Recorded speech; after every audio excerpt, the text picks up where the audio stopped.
read. But HIV is in pandemic, undiagnosed proportions in Russia. It is not amongst the gay community. It has never been a gay disease in Russia. It has been a heterosexual disease in Russia.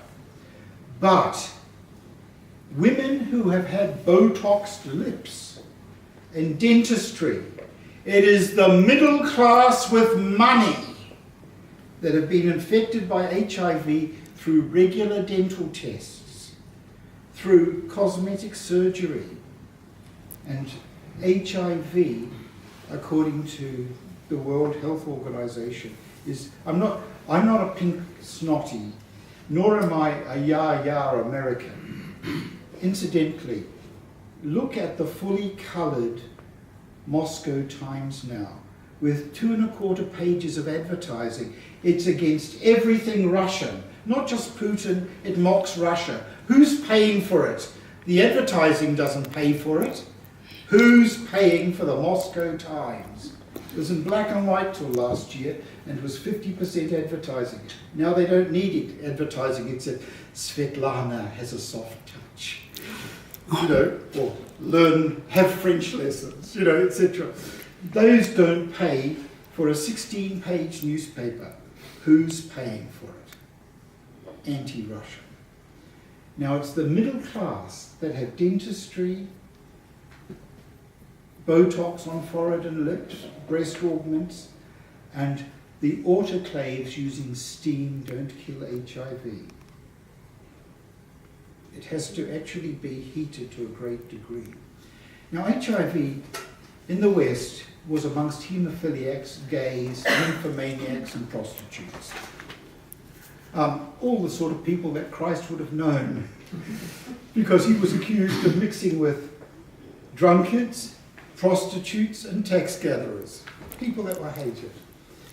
But I was what was called a non-denominational chaplain. Not that I was religious, because I had to sit with Jews, Muslims, I had to learn the Bhagavad Gita, to sit with Hindus, because it is not my business to convert anybody, because God manifests to each group according to their needs, and it's not for me to say they are right or wrong.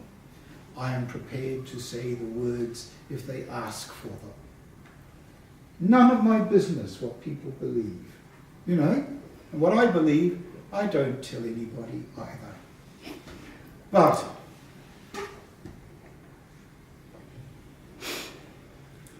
you see, HIV was a sort of gift to the world. You ask, how does it manifest? There are 3 manifestations of it. Frontal lobe tumors, pneumocystis, and Kaposi sarcoma. Now, Kaposi sarcoma were blotches on the face, on the whole body, but you would notice a purple mark and then a black mark. So they were identified. And for the gays and the prostitutes who were so proud of their appearance, it was terrifying. Pneumocystis is the inability to breathe the world in. Asthmatics have trouble breathing out.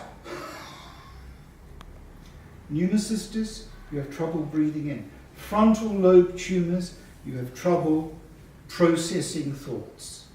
I am not a homophobe, but it is the corollary of being gay, of being happy and external. It is what you present to the world. And for example, my son's fiance's father was a haemophiliac, a Queen's Counsel, a senior lawyer, and he died by blood transfusions. Now, nuns who worked in hospices were wonderful. You imagine Catholic nuns dealing now with homosexuals. Now, I knew a nun called Sister Angela, and she said, "Oh, David, would you come on Friday night? I'm having a cocktail party. Last week I had sex on the beach. On Friday night I'm going to have an orgasm." She mixed cocktails for the gays, and sex on the beach is a cocktail, and orgasm is another cocktail. And when somebody was dying, he said, "Sister, will I go to hell? I've infected a couple of hundred people." And she said, "Well, I've never consciously told a lie in my life. I've never had any sort of idea of sin. I've got some bargaining power. I'm not going to go in unless they bring me home." And this is another truth, that people who have lived morally and well have more difficulty dying than those that have had no moral conscience.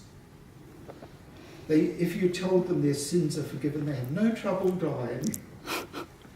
But morally conscious people are preoccupied with what they have not done.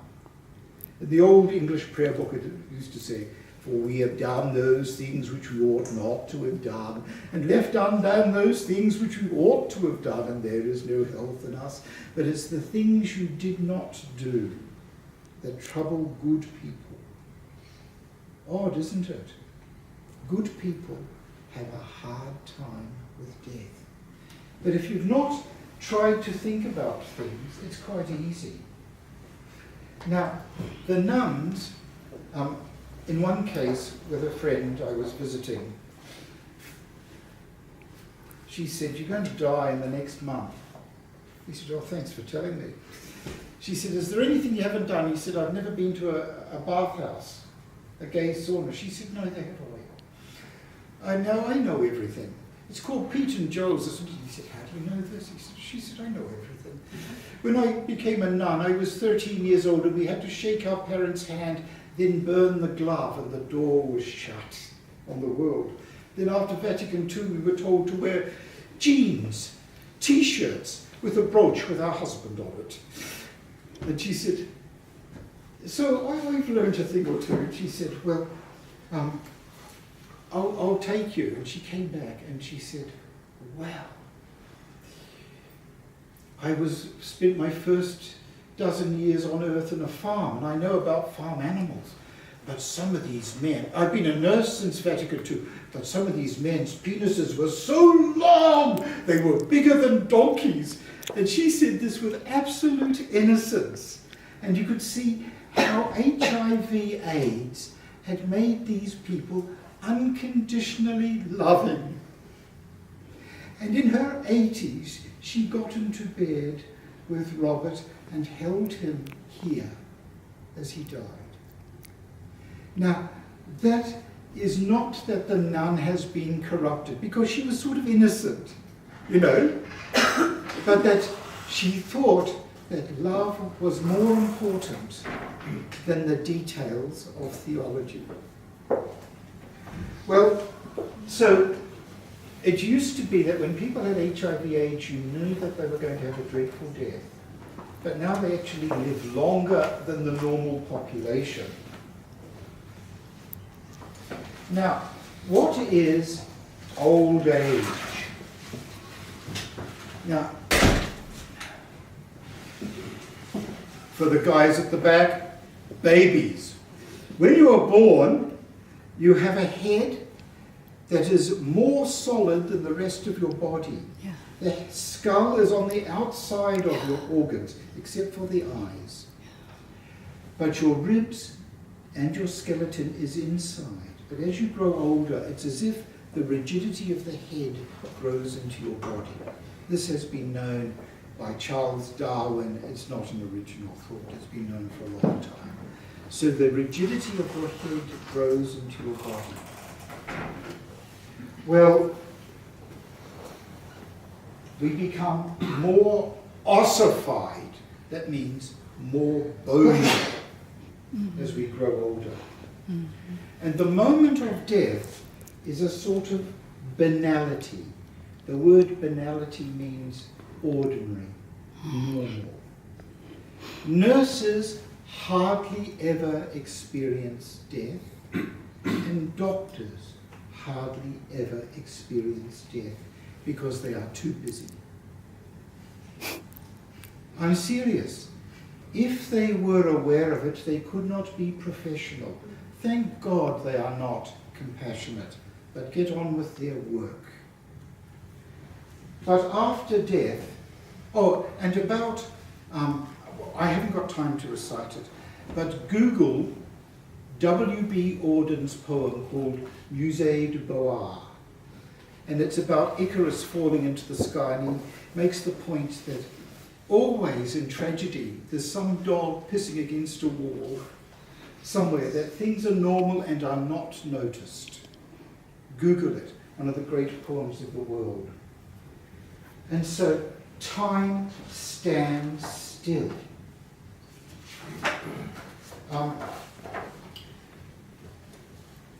If you've seen Three Weddings and a Funeral, there is the one, you know, the British film, there is the wonderful poem by Auden.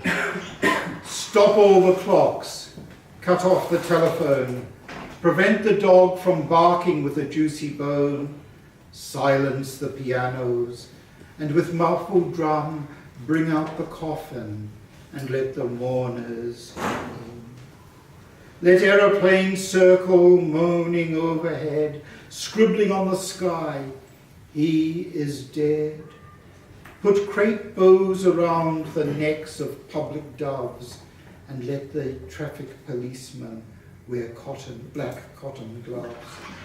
He was my north, my south, my east and west, my working week, my Sunday rest, my noon, my midnight, my talk, my song. I thought that love would last forever. I was wrong. The stars are not wanted now. Put out everyone. Pack up the moon and dismantle the sun. Pour away the ocean and sweep up the wood. For nothing now can come to any good. Now this is the feeling you have of deprivation. Now in the first 3 days after death, thank God we are not in a Muslim country or a Jewish country where you have to bury the dead straight away. Because those 3 days have immense organization. You have to be organized. You have to organize a priest, a church that will do a funeral for somebody who never went there. You have to organize coffins. You have to organize a feast and transport, and you've got to buy a funeral plot somewhere. It's the keeping busy that keeps you going. Now that's the terrible thing. That in the West, for example, I went and saw a man that the funeral agents, the morticians they're called, they put cosmetics on the dead. And you go in, and all of a sudden they're 50 years younger. They have silicone put in here. Their teeth are wired together, but there is a fixed grimace. And they look so happy, but you can't recognize them. They even put false hair on bald people, you know, and on the men too. They have cosmetics on everybody. But in Russia, I went to a funeral of a friend, a remarkable person who died, and it was taking place in a hospital. And they have retired nurses. Unless the contents of the bowels and the stomach are pumped out, after 3 days, you're more than pregnant. It's a terrible thing. So they have to pump this out with manual pumps and dispose of it. Otherwise, it is obscene. Okay? And in villages in Russia, mothers did this for centuries, laying people out on the table. And without that, the stomach at 3 days is way out here. It is horrible. The smell is dreadful. And so they pump the body clear, and they pump in water, because within 2 days you start to sink. The jaw has to be wired, and you smell, unless you have been filled with water and a little bit of alcohol sometimes. Okay, so keeping busy is really helpful during those 3 days. But even when you see in an American coffin with half of it raised, the person is cold, there is no spontaneous combustion of warmth in every cell, there is no rhythm, there is no pulse, no inner sound, and they are given over to gravity. Within 12 hours of death, you start to see the face like a skeleton. the eyes sink back and the cheeks go in. What is it that has disappeared? Now, there are certain things that are helpful, and they are entirely irrational. You see, we'll in a moment go into see how different concepts dispose of corpses. But, for example, Psalm 23, the Russian psalm, how does that go? In English it is, "The Lord is my shepherd, I shall not want." It is what the Hindus and the Buddhists would call a mantra, because it makes no sense. The strange thing is that it is comforting, as nothing that makes sense is comforting. The Buddhists have mantras to release the spirit, and they don't make rational sense. They are often just noises, even to the initiated Buddhists, just noises. But irrationally they comfort. The Lord's Prayer is in English, "The Lord is my shepherd, I shall not want. He maketh me to lie down in green pastures. He leadeth me beside the still waters, he restoreth my soul. Yea, though he leadeth me through the shadow of the valley of death, I shall fear no evil, for thou art with me, thy rod and thy staff, they comfort me. Thou preparest a table before me in the presence of mine enemies. Thou anointest my head with oil, and my cup runneth over.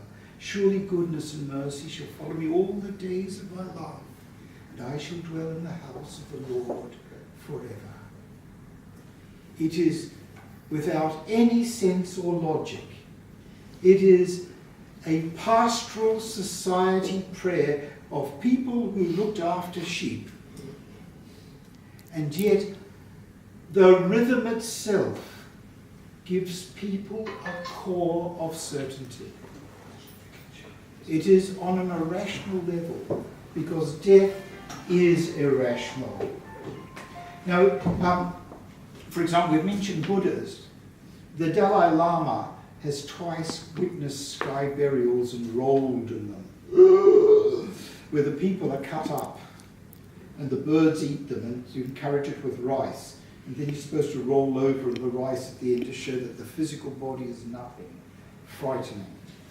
In the Hindus, they have naked Nagababas. Have you come across them? These figures burn the bodies on the burning ghats. They are sexually licentious people. They drink from cups. They are supposed to shock you. But when an arm falls off, they pick it up and throw it back into the fire. So you've said goodbye forever to the illusion of the body.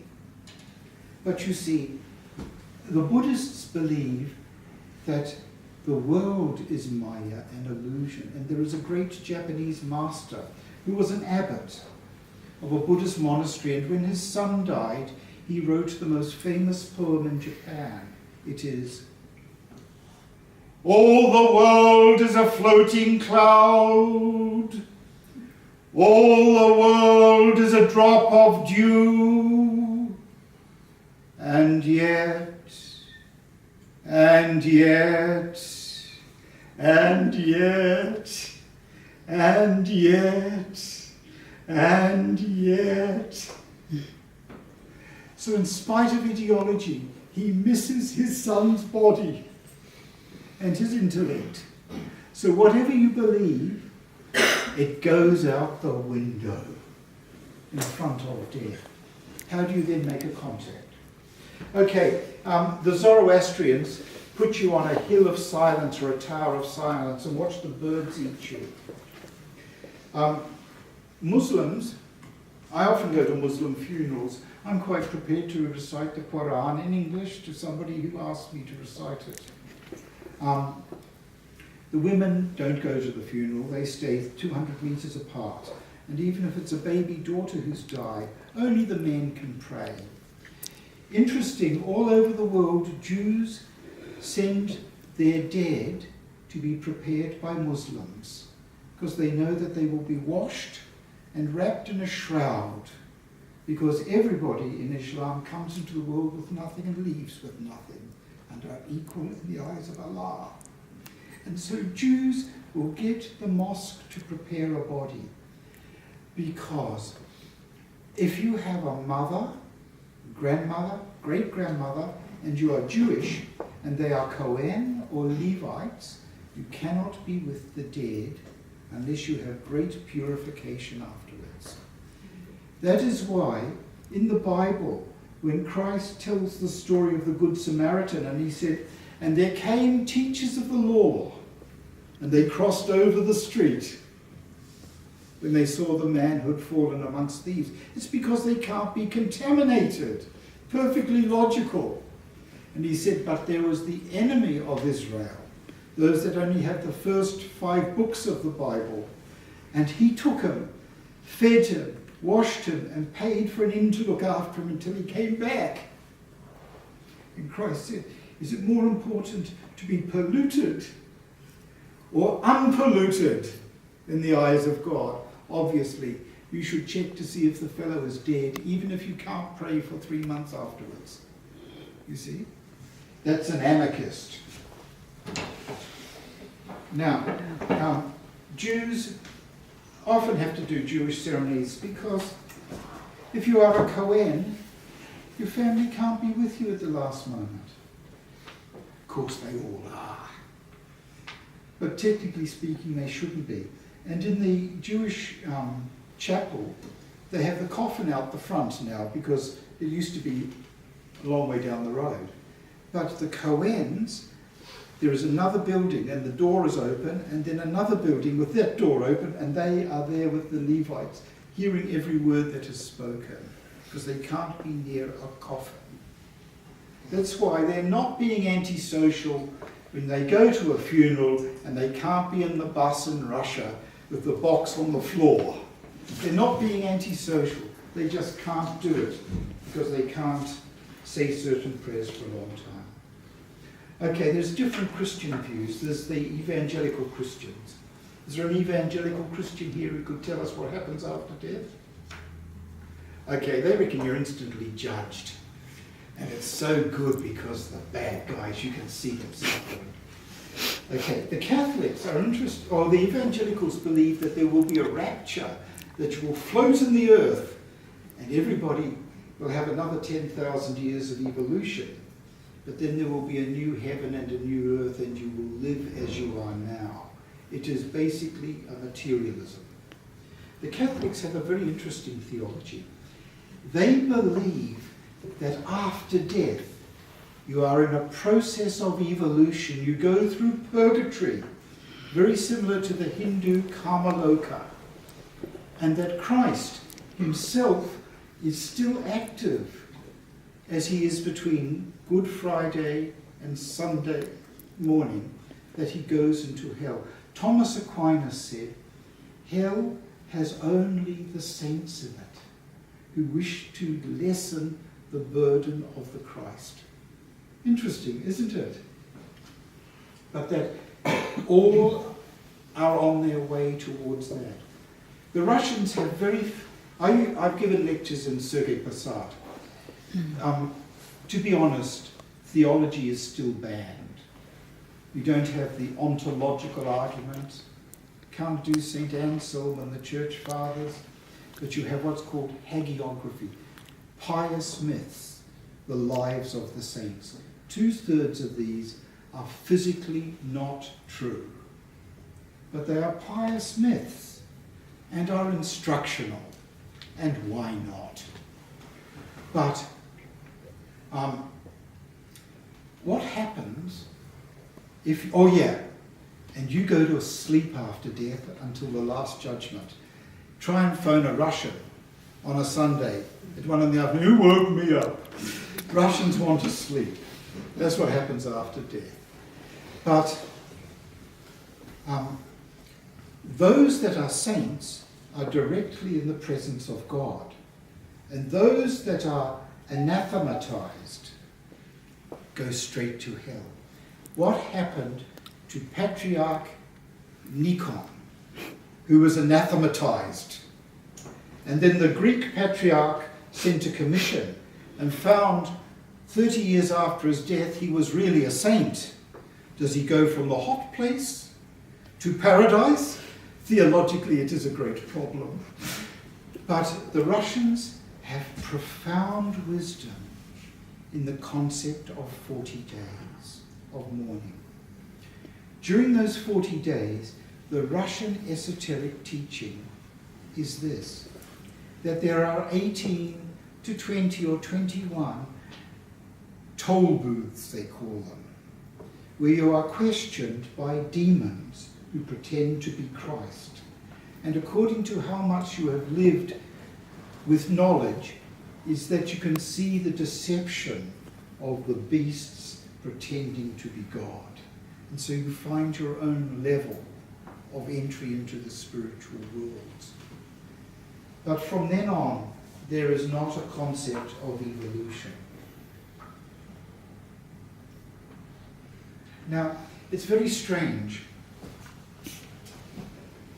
The reason undertakers and morticians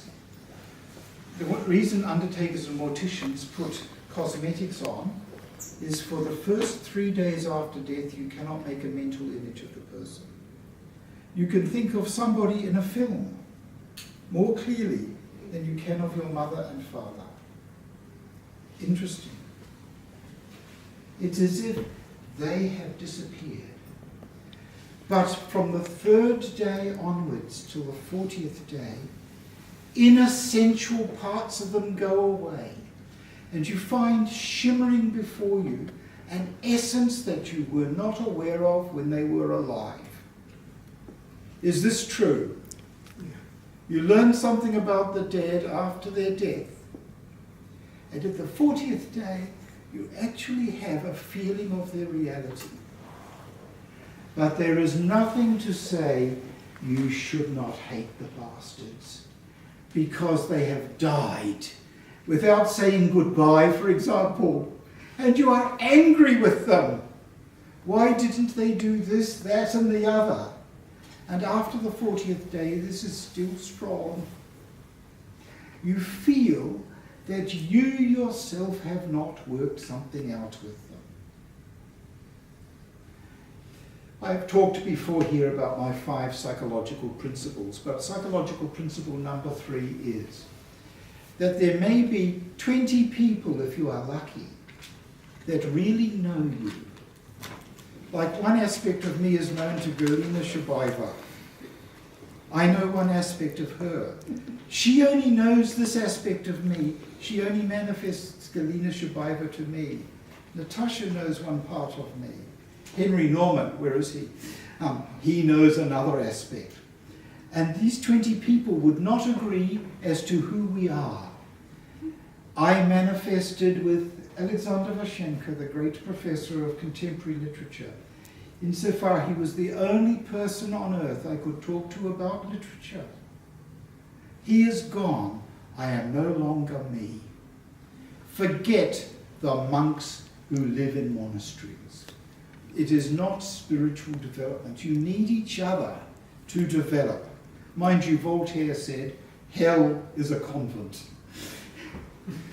But you need each other, in a way, to find yourself, so that the I am of God that Moses sees and the I am of Yeshua ray in and out.